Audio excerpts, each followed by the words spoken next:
Hello my people, how you doing? Wow, welcome back to Arsenal Future podcast show stream. Hope you're all alright. The weather's been in London up and down, but I hope that your spirits are lifted, and hopefully they're lifted, and hopefully Arsenal, our beloved Arsenal, can lift them some more, because I'm going to do a preview for the match tomorrow afternoon against Bournemouth. Up after this, after we post this video up, there comes another one, the preview of the Bournemouth Arsenal v Bournemouth game, and this is the late review of our North London victory last week Sunday against those that are up the road, Tottenham Hotspur. So Tottenham Hotspur 2, Arsenal 3. This is a quick review of the match. Really, the match was turned. We'll talk about this later on, but we were 3-0 up in quick succession. We were 3-0 up after 37 minutes. Of course, the first goal to put us 1-0 up, of course, was an own goal. And then the second goal was Saka scored a wonderful goal, a wonderful cross-field pass from Kai Havertz into the path of Bukayo Saka, and he cut inside Davies and he bent it in, and that was 2-0. Excellent goal. I heard that Saka, didn't see the whole game, saw highlights, bits and pieces here and there. I heard that Saka was cooking. He played quite well on Sunday. And of course, the third goal was scored in 38 minutes by, of course, our much improved German, Kai Havertz, playing as a number 9 now. And he scored after a wonderful delivery which will be from the left by Declan Rice, left corner. And then Kai Havertz nods it in for I think it's his 12th goal of the season, that was, for 3-0 to Arsenal. So we went 3-0 up in quick succession. And in the second half, Spurs had more possession, but we played on the break. We controlled the game. And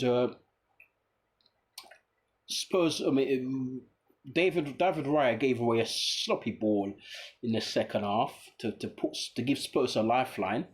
He gave the ball away unnecessarily so, and then of course Romero up from the back scores and pulls it back to 3-1. And even though Spurs scored another goal to pull it back to 3-2, I mean, we was really worried. But even though that happened, we saw out the game, and we got 3 points, so we got up to what? I think it's 80 points now. And of course, City won their game afterwards against Nottingham Forest, 2-0. At the City ground, so we're back to 1 point behind us, and they've got a game in hand. So we play Bournemouth tomorrow lunchtime, 12:30 at the Emirates. We're doing a preview, as I said, for that game a bit later on. And we win that game, we go back to 4 points. But City will have 2 games in hand on us, and they're playing Wolves at 5:30 at the Etihad. Wolves, I don't know, because Wolves have been a very, very strange side. Over the last sort of like 5 or 6, 7 years, they've actually gotten draws against City and gotten wins. So you never know. I mean, they've got nothing to play for. They're mid-table respectively. City are going for the title at home. We'd expect City to batter them, but you never know. Stranger things have happened. And who's to say that Wolves won't go there and pull up a fight and pull off a point or get a surprise victory? It's happened before, and we're hoping it happens again. But even though I can't see it, but you never know.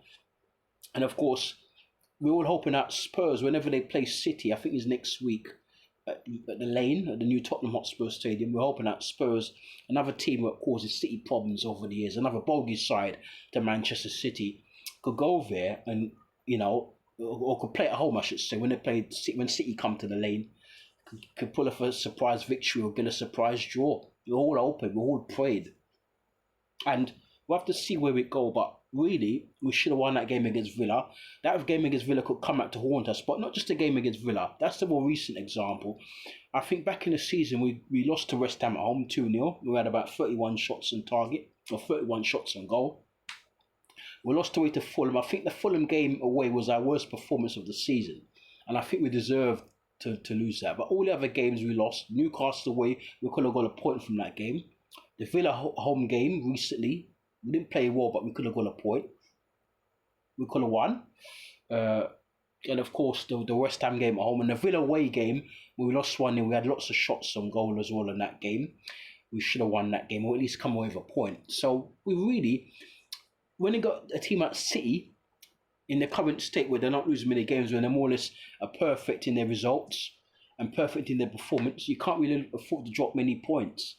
And unfortunately, we've dropped a few silly points. The point that really irks me a lot is that game against West Ham at home. That really was the one where we should have won that game.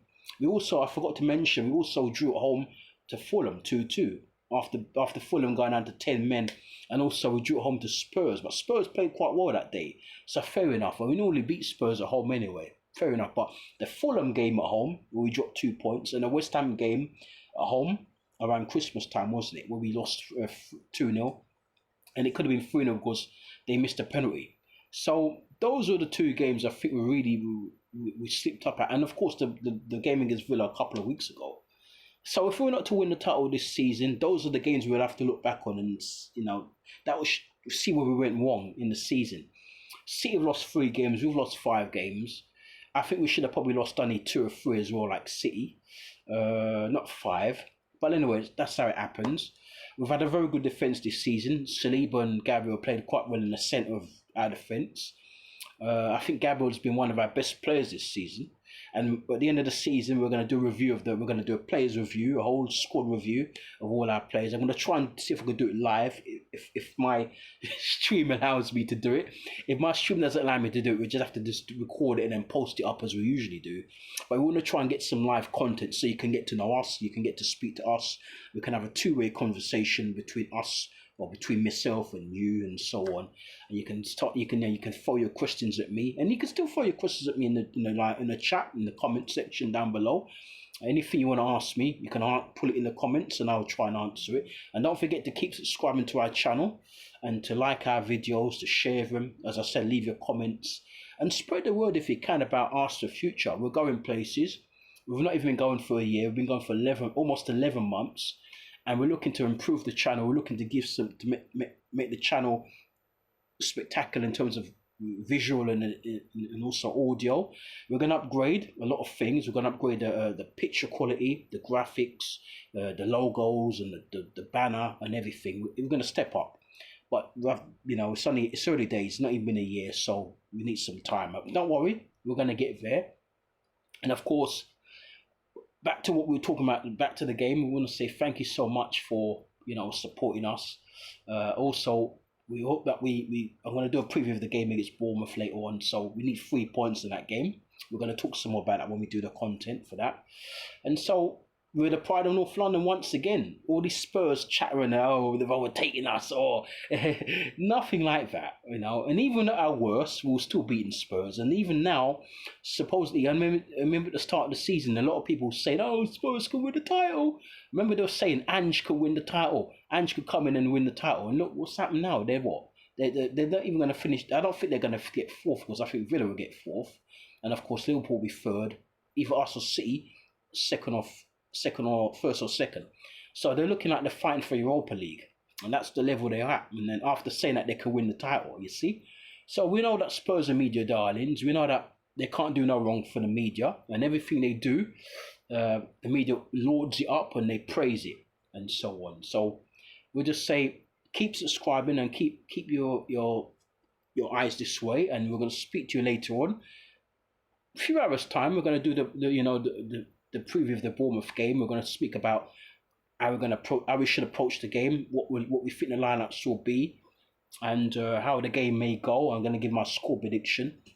And remember, I said last week when I was doing the preview of this game just gone, the Tottenham game. Remember, I said 3-2 to Arsenal. Remember, you see, if I pull a bet on, I would have won some money. You see, I'm almost like a fortune teller. I said 3-2 to Arsenal. You see, lo and behold, we won 3-2. So there you go. Anyway, take care, and I'll speak to you later on. Once again, thank you so much for your support. Up the Arsenal. Come on, you guys. Speak to you later. Adios.